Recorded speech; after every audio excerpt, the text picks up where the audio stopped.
Hey guys, Mrs. Rainey here. I am going to go over the Art 1 presentation for op art cubes. So I thought this would probably be the easiest way. Thanks to Screencastify, they are letting teachers use their tools for free during the coronavirus outbreak. So I'm going to go over op art cubes. So what we're going to do is we are going to build op art cubes.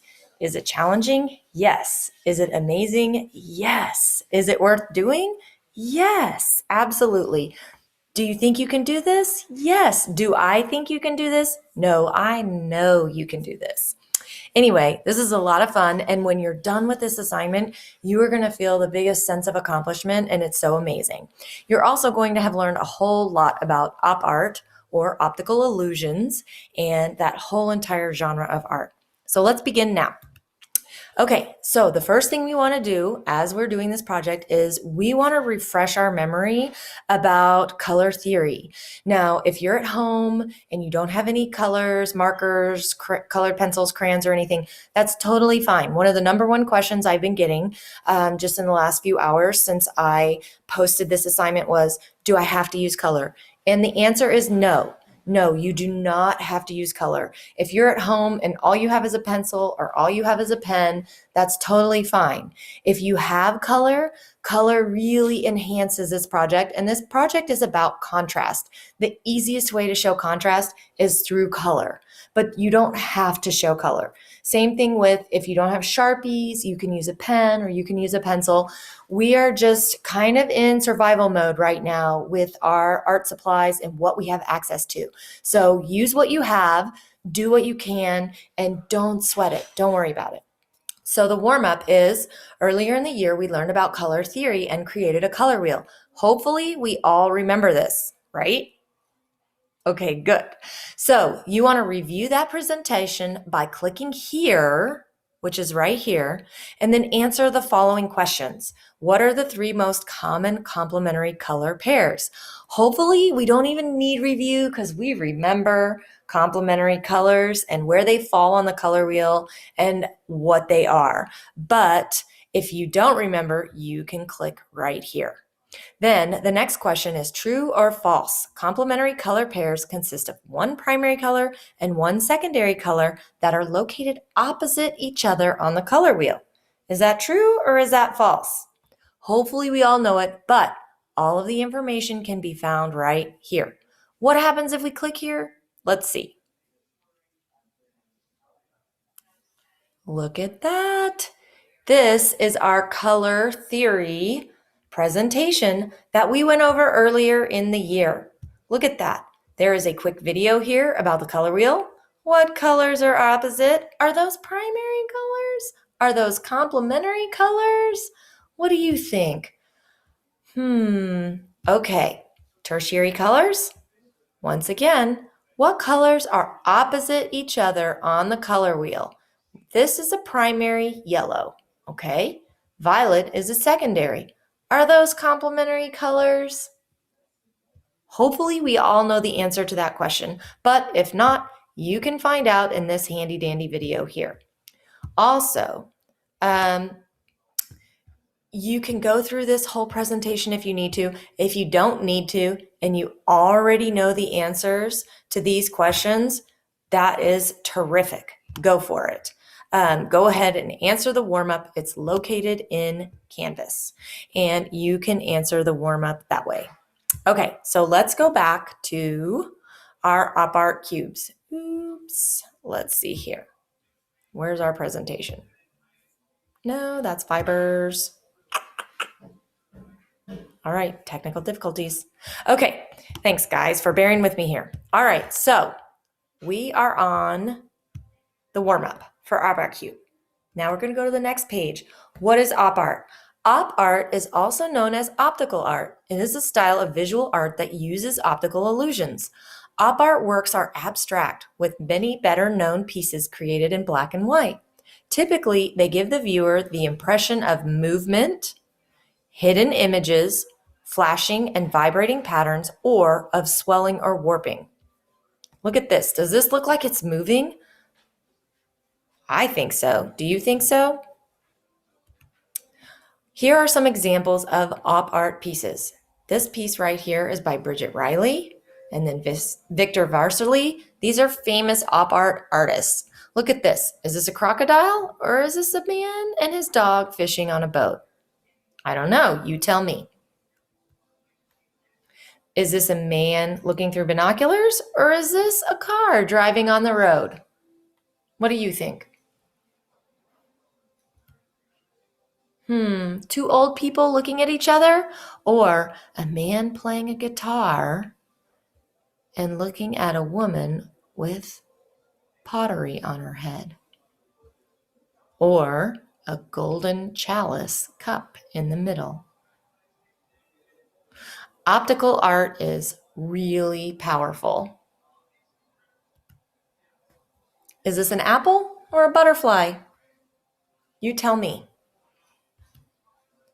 Okay, so for our project, Op Art Cube, you will create an Op Art Cube. Use a ruler and a pencil to draw out your template. There is a sample template on the next slide. In school, we would create a 4x4 cube. I recommend a 3x3 or 2.5 by 2.5 inch cube for at home. It must be completed on all sides and glued or taped together as a three-dimensional form. Okay, so as I was saying earlier, with materials and maybe not everybody having all the same things at home, it is okay if you guys have to wing it. If you only have tape and you don't have glue, go for it. You can tape your project together and that is perfectly fine. If you don't have a ruler and you can't measure out your project, you know what you can do? You can print out the template and draw over the template. Do I want you to do that? I would prefer that you draw your own template and that you measure it out with a ruler and you do your own things. But hey guys, this is a really unique time in our history and in our lives where we kind of have to just work with what we have. So if all you're able to do is print out the template and draw your optical illusions within the template and cut it out and glue or tape it together, I'm totally fine with that. Please, please, please do not stress about art. I want this to be fun. I want you to feel creative and I want you to have a sense of accomplishment when you're done with your projects. I also want you to have a nice keepsake of what you did during this time. So, and I want you to be able to just upload your photo and be proud of the work you've done and show me how you've done it. So just keep that in mind as you're creating art during the next several weeks. Okay, so your cube must include a variety of optical illusions. You must have different designs on each side. Think about how line and pattern create movement as you choose your designs. Line and pattern these are part of our elements of art and principles of design. So is movement. So keep these things in mind as we're working, all right? I would love to see different designs on each side so that no two sides of your cube look the same. All right, I hope that makes sense and I hope you guys agree.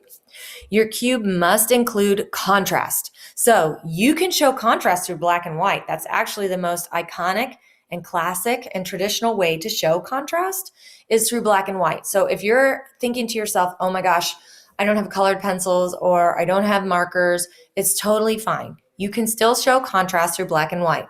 If you do have color or colored pencils, crayons, markers, whatever, guess what? The easiest way to show contrast is through color. So if you can incorporate contrast through any other technique, go for it. But please don't think, oh, I have to do it this way or that way.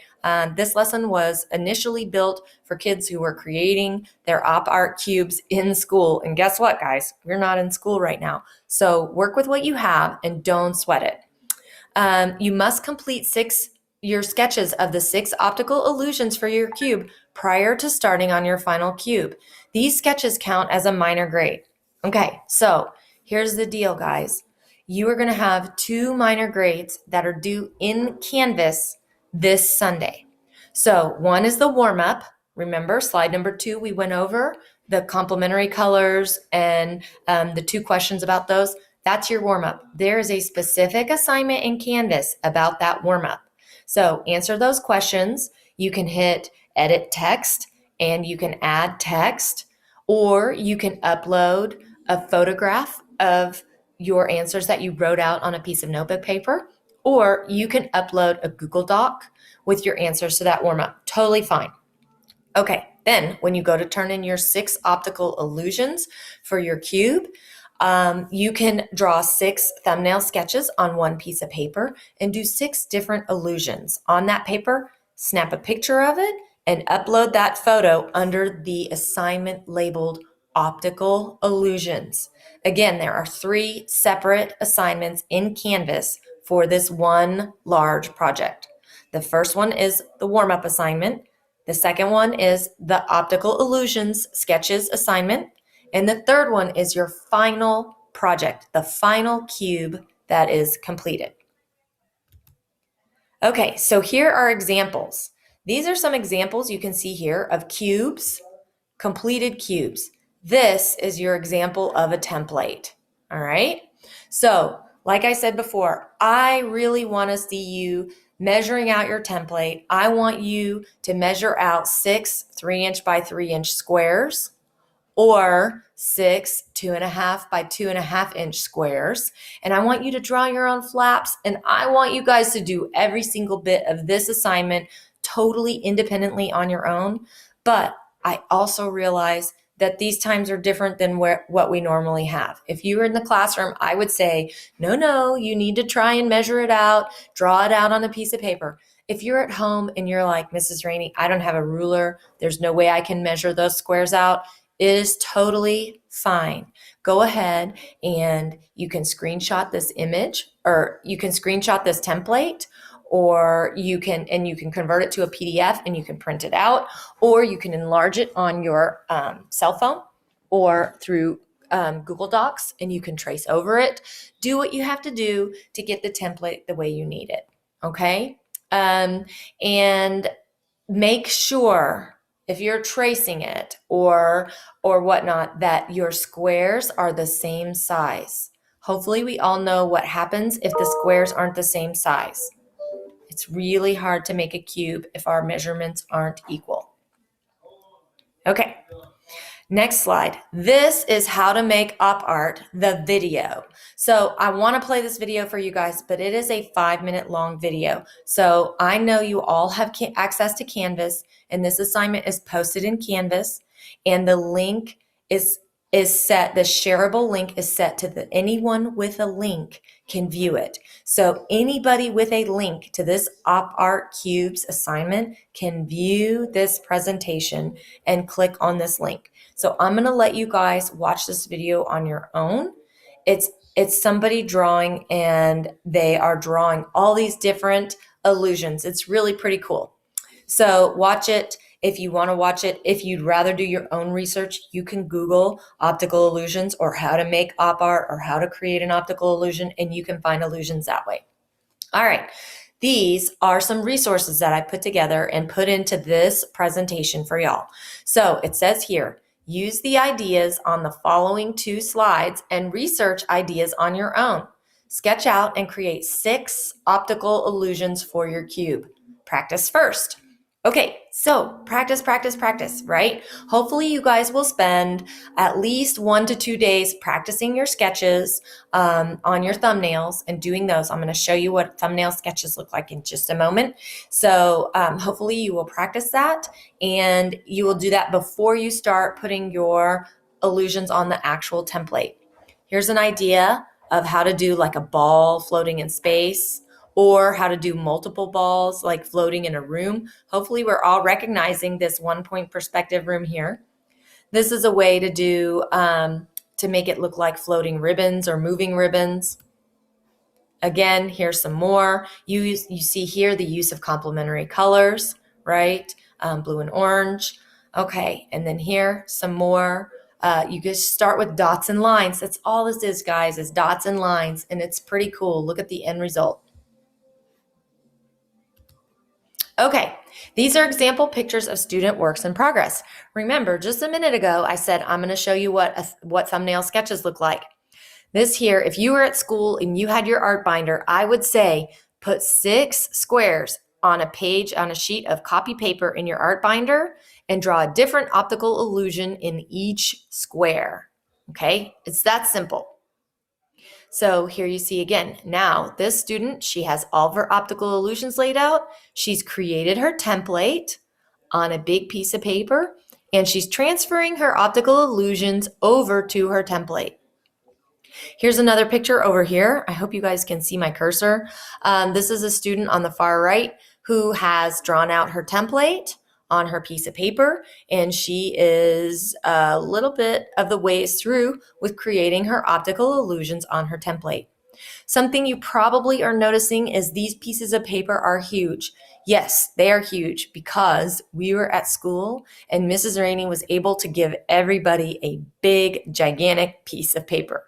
You're at home right now. So if all you have is a piece of printer paper or copy paper that's this size, like 8.5 by 11, that's totally fine. Please do not sweat it. You can do 2-inch by 2-inch squares.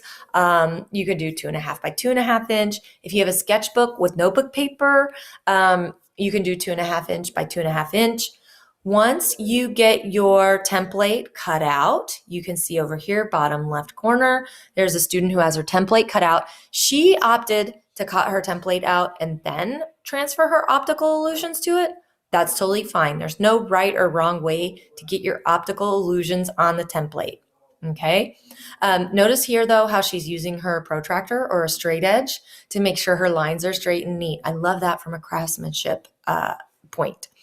And then here, this is a student who is putting their box together. They're putting their cube together. So she's using glue. I know you can see that. Once again, if you do not have access to liquid glue, that's fine.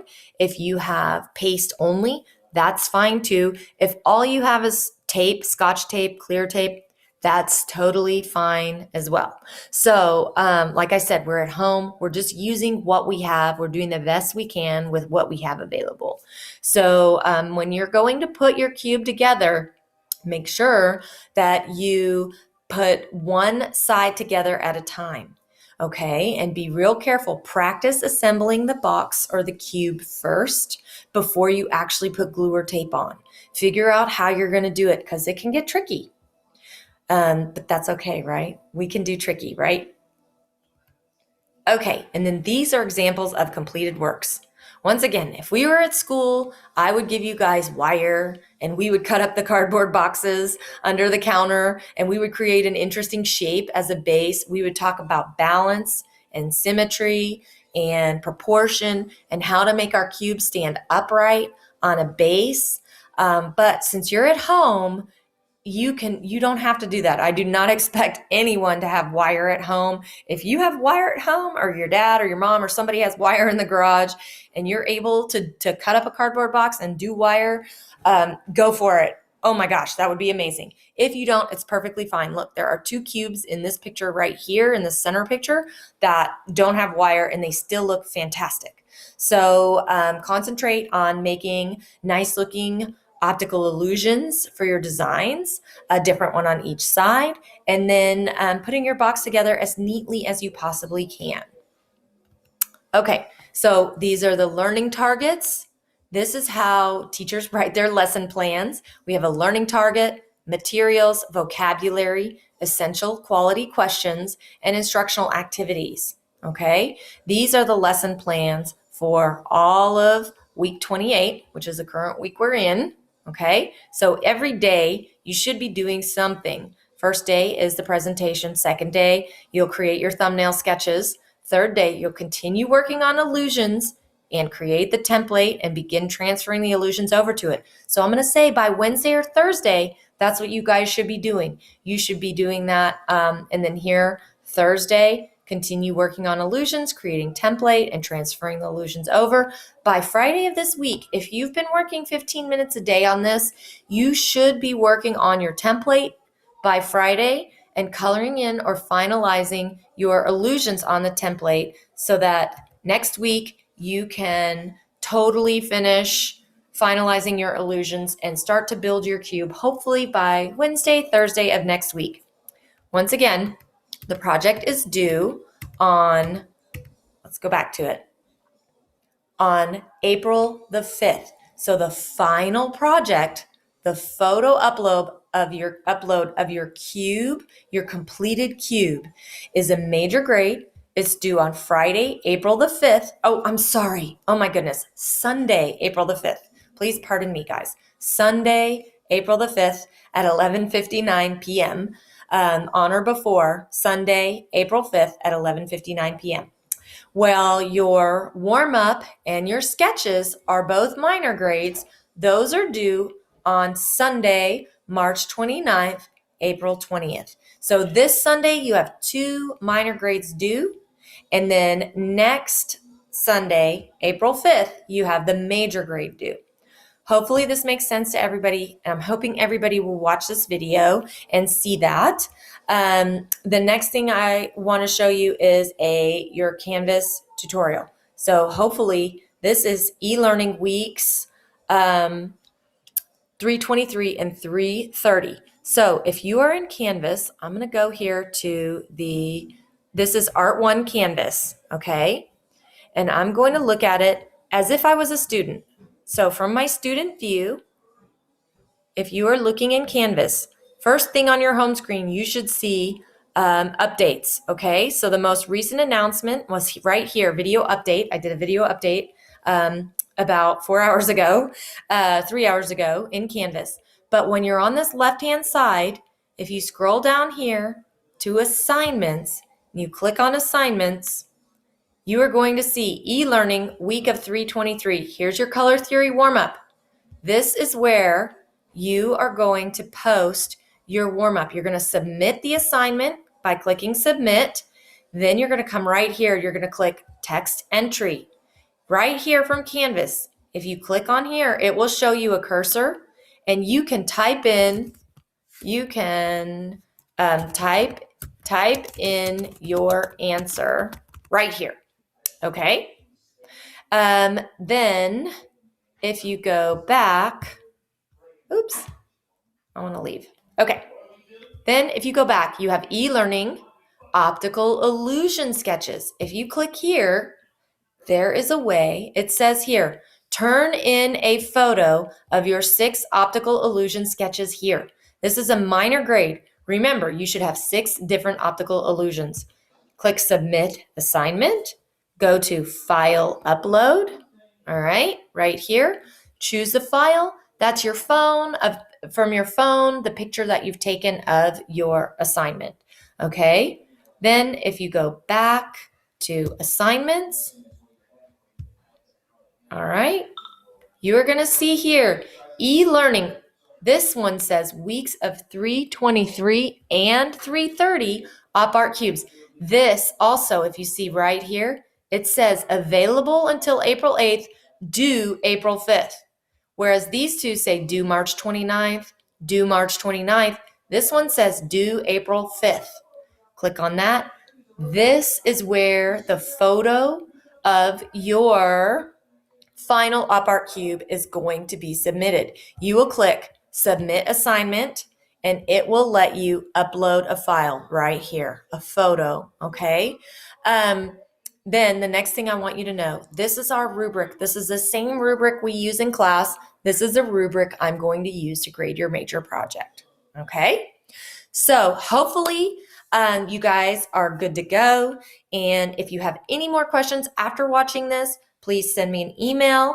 I'm happy to help you. I will also be doing some virtual Viking times through Zoom. I'm going to make those class specific. So I'm going to offer some Art 1 virtual Viking times and Art 2 and Art 3 and so on.